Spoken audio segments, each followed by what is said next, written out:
Today we will learn about the electronic configurations of elements. Electronic configuration किसे कहते हैं? Electronic configuration is actually the arrangement of the electron in an atom. Atom के अंदर electrons किस तरह से arrange हुए, और फिर हम उसे इलेक्ट्रॉन का एड्रेस भी कह सकते हैं विद इन द एटम, यानी कि एटम के अंदर इलेक्ट्रॉन कहाँ प्रेजेंट है। ठीक है, तो हर एक इलेक्ट्रॉन का एक स्पेसिफिक एड्रेस है। जैसे कि एक एड्रेस के लिए हमें कंट्री, सिटी और स्ट्रीट का पता होना जरूरी है, इसी तरह इलेक्ट्रॉन की इलेक्ट्रॉनिक कॉन्फ़िगरेशन को जानने के लिए हमें ये पता होना चाहिए कि electrons are arrange in shell. Shell means कि एक एनर्जी लेवल। मजीद जो शेल है या एनर्जी लेवल है वो मजीद कैटेगराइज हुए हैं सब शेल में, जिनको हम सब एनर्जी लेवल भी कह सकते हैं। हर सब शेल मजीद कैटेगराइज है ऑर्बिटल्स में। जिस तरह से एक कंट्री के अंदर सिटी है, सिटी के अंदर स्ट्रीट्स हैं, इसी तरीके से शेल है, शेल के अंदर सब शेल है, सब शेल्स के अंदर ऑर्बिटल्स हैं। इनके अंदर ऑर्बिटल्स में इलेक्ट्रॉन प्रेजेंट होते हैं। ठीक है, तो हमें इलेक्ट्रॉन के शेल, सब शेल और ऑर्बिटल्स को पता होना चाहिए, उसका एड्रेस जानते हैं, इसकी इलेक्ट्रॉनिक कॉन्फ़िगरेशन लिखेंगे। अब इलेक्ट्रॉन की इलेक्ट्रॉनिक कॉन्फ़िगरेशन या एड्रेस लिखा कैसे जाए? इस फॉर्म में लिखा जाता है। अब इसमें आप देख सकते हैं कि एक आपको नंबर नजर आ रहा है पहले। ठीक है, ये कोई सा भी नंबर हो सकता है, कि मोस्टली 1 से 7 तक होते हैं। आज तक जितने भी एलिमेंट डिस्कवर हुए हैं उनमें ये नंबर 1 से 7 तक आपको मिले। ये 1 नंबर किस चीज को शो कर रहा है? ये शो कर रहा है एनर्जी लेवल को या शेल नंबर। ठीक है, ये शेल नंबर को शो कर रहा है कि कौन से शेल में इलेक्ट्रॉन प्रेजेंट है। नेक्स्ट इसमें आपको एक लेटर नजर आ रहा है, एक अल्फाबेट लेटर एस। ये क्या है? ये सब शेल है। ये शेल के अंदर सब शेल, ये सब एनर्जी लेवल। ठीक है, कि इस शेल के अंदर कौन से सब शेल में इलेक्ट्रॉन प्रेजेंट है। तो ये सब शेल जो है वो एस, पी, डी और एफ में कैटेगराइज होते हैं। ठीक है, तो यहाँ पे आप देख सकते हैं कि electron is present within S sub shell. ठीक है, फर्स्ट शेल के एस सब शेल के अंदर प्रेजेंट है। और अब इसके नंबर ऑफ इलेक्ट्रॉन्स के इस सब शेल के या सब लेवल के अंदर कितने इलेक्ट्रॉन प्रेजेंट है। यहाँ पे आपको 1 नजर आ रहा है, इसका मतलब है कि सब शेल एस के अंदर एक इलेक्ट्रॉन प्रेजेंट है। तो यहाँ पे आपको क्या पता चल रहा है? फर्स्ट शेल के एस सब शेल के अंदर एक इलेक्ट्रॉन। ठीक है, तो ये इस तरह से इलेक्ट्रॉनिक कॉन्फ़िगरेशन लिखी जाती है किसी भी इलेक्ट्रॉन की। तो आइए जानते हैं कि इसमें शेल क्या है, सब शेल क्या है और कैसे इलेक्ट्रॉनिक कॉन्फ़िगरेशन को लिखा जाएगा फॉर द स्पेसिफिक। करते हैं एनर्जी लेवल्स को, या जिनको हम शेल भी बोलते हैं। तो एनर्जी लेवल्स के बारे में सबसे पहले बोहर ने बताया था अपने एटॉमिक थ्योरी में कि इलेक्ट्रॉन जो है वो न्यूक्लियस के गिर्द जो है वो सर्कुलर पाथ में मूव कर रहे हैं। ठीक है, सर्कुलर पाथ में रिवॉल्व कर रहे हैं, और इस पाथ को उसने शेल और ऑर्बिट का नाम दिया। इसको शेल भी कह सकते हैं, ऑर्बिट भी कह सकते हैं। ठीक है, लेकिन क्योंकि ये ऑर्बिट, ये शेल, इनकी एक खास स्पेसिफिक एनर्जी थी, फिक्स एनर्जी थी। ठीक है, एक खास डिस्टेंस पे ये प्रेजेंट है और इनकी एक फिक्स एनर्जी है, इसलिए इनको एनर्जी लेवल्स भी कहेंगे। इनको शेल भी कहेंगे, ऑर्बिट भी कह सकते हैं और एनर्जी लेवल्स भी कह सकते हैं। अब इन शेल्स को हम एक लेटर एन से शो करते हैं। ठीक है, N is meaning principal energy levels, ये शेल नंबर, और ये नंबर को शो कर रहा है। नंबर आपके पास 1 2 3 4 लाइक 7 तक होते हैं मोस्टली एलिमेंट्स में। ठीक है, 7 तक अभी तक जितने भी एलिमेंट डिस्कवर हुए उनमें 7 तक जो है वो शेल नंबर जाता है। ठीक है, एंड हर एक एलिमेंट का एक स्पेसिफिक होता है कि इसमें टोटल कितने शेल प्रेजेंट है। किसी में सिर्फ एक शेल होता है, किसी में 2 होते हैं, किसी में 3 होते हैं, किसी में 4 होते हैं। ठीक है, तो उसमें एन का नंबर हम लिखेंगे 1 2 3 या जो भी जितने उसके अंदर शेल प्रेजेंट। तो ये देखिए, ये आप बोहर ने बताया था कि ये न्यूक्लियस है, और न्यूक्लियस के अराउंड जो है वो डिफरेंट शेल्स है। ठीक है, डिफरेंट शेल्स है। अब हर शेल का एन, जो सबसे करीब शेल है उसका नंबर 1 है, उसके बाद वाले का 2 3 4 एंड सो ऑन। ठीक है, तो यहाँ पे इसके अलावा भी शेल के नंबर को, जैसे 1 नंबर है उसको हम के शेल भी कहते हैं। इस तरह से जो N2 है उसको एल शेल कहा जाता है, N3 वाले शेल को हम एम शेल कहते हैं, N4 को हम एन शेल कहते हैं। तो हम इनको कैसे कैटेगराइज करते हैं? हम इनको एक तो नंबर से कैटेगराइज कर रहे हैं और दूसरा इनको लेटर से भी शो कर रहे हैं। 1 2 3 4 की फॉर्म में भी लिख सकते हैं और ALMN की फॉर्म में भी लिख सकते हैं। ये जस्ट इनको डिफरेंशिएट करने के लिए है कि हम किस शेल की बात कर रहे हैं, या हम फर्स्ट की बात कर रहे हैं, सेकंड की, थर्ड की, फोर्थ। ठीक है, तो इनके लिए इनको डिफरेंट न्यूमेरिक नंबर भी दिए गए हैं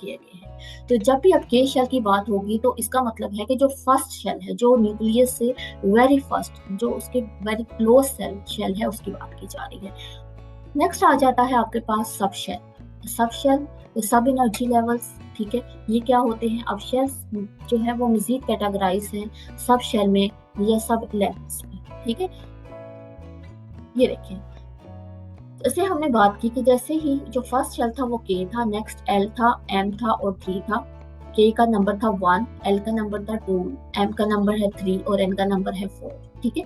हमने बात की थी कि जैसे जैसे न्यूक्लियस से दूर जाते जाएं तो उन शेल्स की एनर्जी बढ़ती जाती है, ठीक है। ये एनर्जी को शो कर रहा है।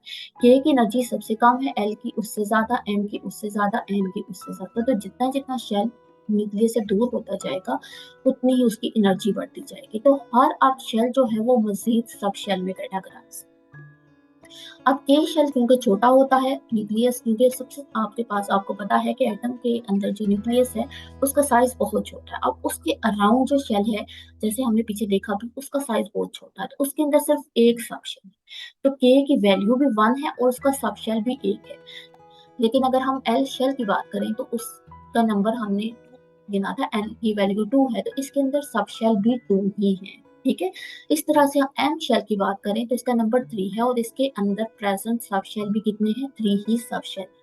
इस तरह से जो शेल एन है जिसका नंबर है 4, इसके अंदर शेल, इस शेल के अंदर जो सब शेल है वो भी 4 ही प्रेजेंट है, ठीक है। तो आपके पास मैक्सिमम नंबर ऑफ सब शेल 4 हो सकते हैं। इससे आगे भी अगर शेल है 5, 6, उसके अंदर भी टोटल यही सब शेल प्रेजेंट होते हैं 4, ठीक है। मैक्सिमम नंबर ऑफ सब शेल 4 ही हो सकते हैं किसी भी शेल के अंदर, ठीक है।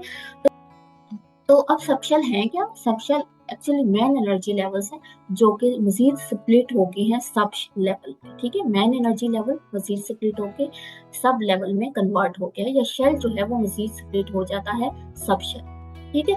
तो अब आपने देखा कि आपके पास लेवल 1 जो है उसमें सिर्फ एक ही सब शेल, लेवल 2, ठीक है, एल शेल में देखें तो 2 सब शेल हैं, ये 2 सब लेवल है। इसी तरीके से अगर हम बात करें शेल की तो हम सब शेल की बात करेंगे, हम एनर्जी लेवल की बात करेंगे तो हम सब लेवल की बात करेंगे, ठीक है। तो ये एक ही टर्म्स हैं जिनको हम एनर्जी की फॉर्म में भी बता सकते हैं, शेल की फॉर्म में भी बता सकते हैं। क्योंकि शेल है जहाँ पे इलेक्ट्रॉन प्रेजेंट होते हैं, एनर्जी है क्योंकि वो उनकी फिक्स एनर्जी होती है, तो हम उनको एनर्जी लेवल से भी डिनोट करते हैं। तो लेवल 4 में, लेवल 4 इस मजीद जो स्प्लिट होता है वो 4 सब लेवल, ठीक है।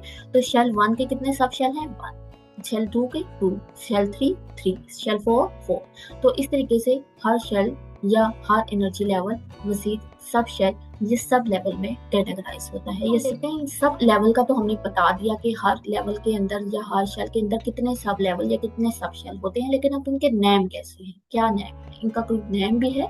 जैसे हमने शेल की बात की KLMN, तो जी इन सब शेल का नाम भी है। इनके नेम को हम लिखते हैं S, P, D और F की फॉर्म में, ठीक है। तो S, P, D और F हमने कैसे लिखा? उनकी एनर्जी की बेस पे, क्योंकि S की एनर्जी सबसे कम है, P की एनर्जी उससे ज्यादा, D की एनर्जी उससे ज्यादा और F की एनर्जी उससे ज्यादा। तो ये सब शेल को हम S, P, D और F में F से डिनोट करते हैं, ठीक है। तो अब आप आइए डायग्राम को सब एनर्जी लेवल्स को हम कैसे लिखते हैं। तो ये देखें, जो फर्स्ट था उसमें एक ही लेवल था, ठीक है, एक लेवल था और वो था S। हमने कहा ना कि एनर्जी, क्योंकि लेवल 1 की एनर्जी सबसे कम होती है और S की एनर्जी सबसे कम होती है, तो इसमें एक ही आपके पास सब शेल है, वो है S। दूसरे में 2 सब शेल है, उसमें एक S है और एक P है, ठीक है। थर्ड शेल में आपके पास 3 सब शेल है, एक S, एक P और एक D, ठीक है। 4 में आपके पास 4 सब शेल है, एक S, एक P, एक D और एक F। अब क्योंकि ये फर्स्ट शेल का सब शेल है, इसके साथ हमने फर्स्ट लिखा। ये सेकंड शेल का सब शेल है, इसके साथ हमने 2 लिखा। ये थर्ड शेल के सब शेल है, इसके साथ 3 लिखा। और ये फोर्थ शेल के सब शेल है, तो इनके साथ हमने 4 4 लिखा, ठीक है। इनको हम एनर्जी लेवल्स और सब एनर्जी लेवल्स भी कह सकते हैं, ठीक है। तो इनको एक दूसरे से डिफरेंशिएट करने के लिए इनके शेल को भी साथ में लिखा है। तो किसी भी इलेक्ट्रॉन की कॉन्फ़िगरेशन लिखने के लिए हमें उसके शेल और सब शेल का पता होना चाहिए। अब ये नंबर आपको बता रहा है कि ये किस शेल का सब शेल है, और S आपको या S, P, D, F ये लेटर आपको बता रहे हैं कि ये कौन सा सब शेल, ठीक है। ठीक है। आप देखिए यहाँ से आपको एनर्जी लेवल का भी पता चल जाएगा और ये भी पता चल जाएगा कि ये कौन से शेल के कौन से सब शेल के अंदर इलेक्ट्रॉन है, उसकी बात की जा रही है। तो अब अगर हम नेक्स्ट ये देखते हैं कि इलेक्ट्रॉन, अब इन सब शेल के अंदर इलेक्ट्रॉन कैसे, शेल है, शेल के अंदर सब शेल है और सब शेल के अंदर है इलेक्ट्रॉन।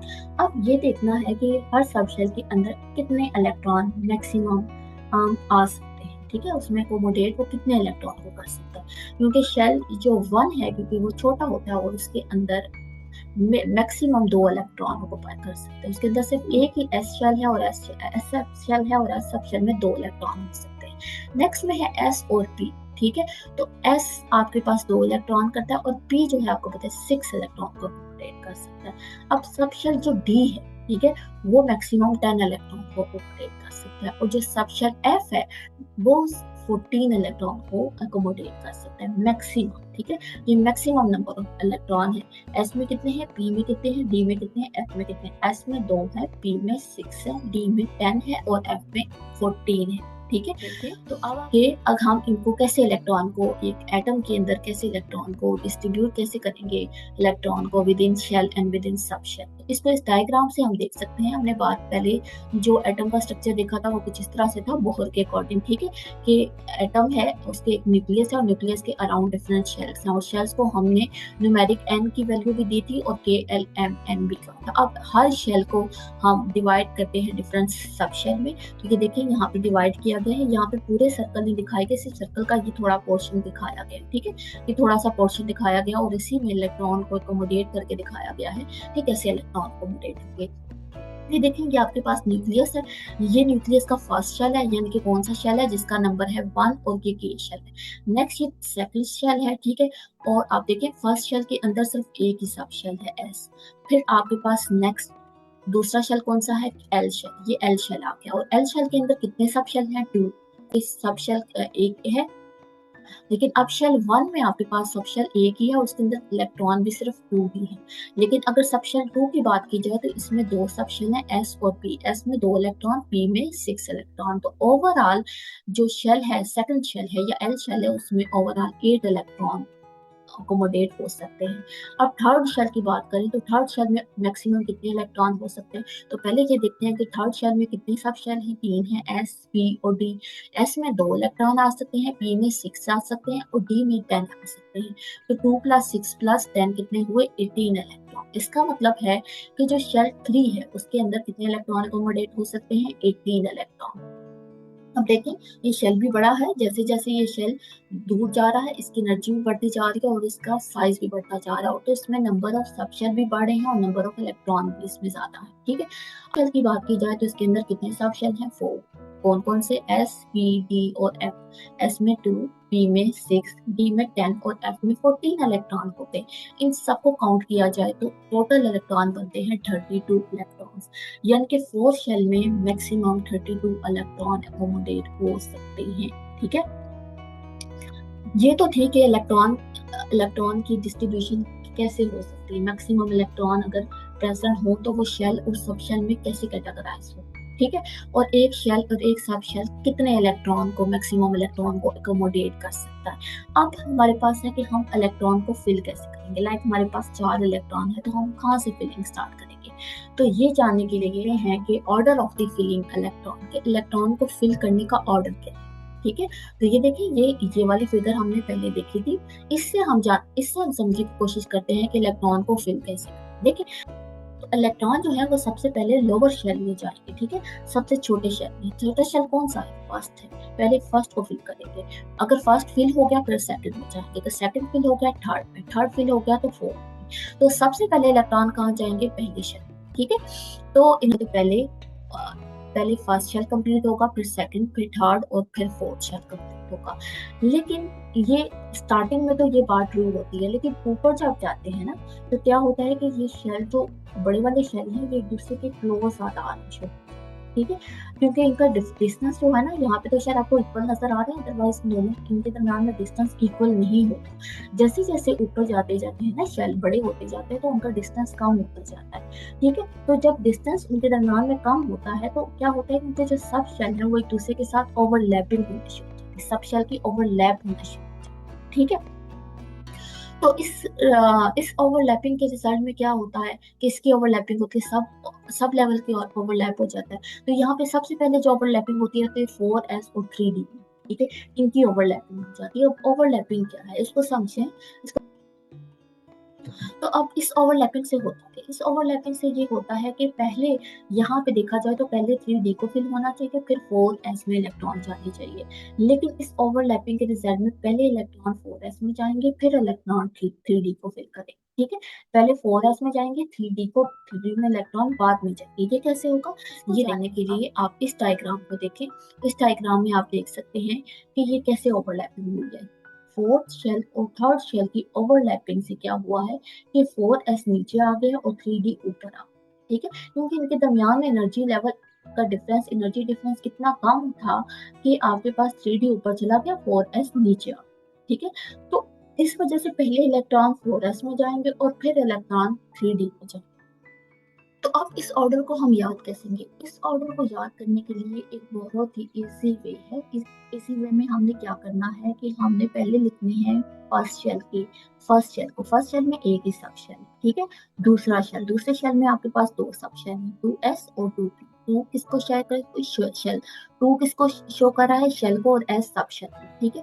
फिर थर्ड के हम लिखते हैं सब शेल, थर्ड शेल के सब शेल 3 है, 3s 3p 3d। फिर हम 4 शेल के सब शेल लिखते हैं, 4s 4p 4d 4f। Then हम 5 के लिखते हैं, 5s 5p 5d 5f। यहाँ पे देखें कि आपके पास मैक्सिमम सब शेल सिर्फ 4 ही हो सकते हैं, 4 से मजीद आपने आगे नहीं बढ़ाना, ठीक है।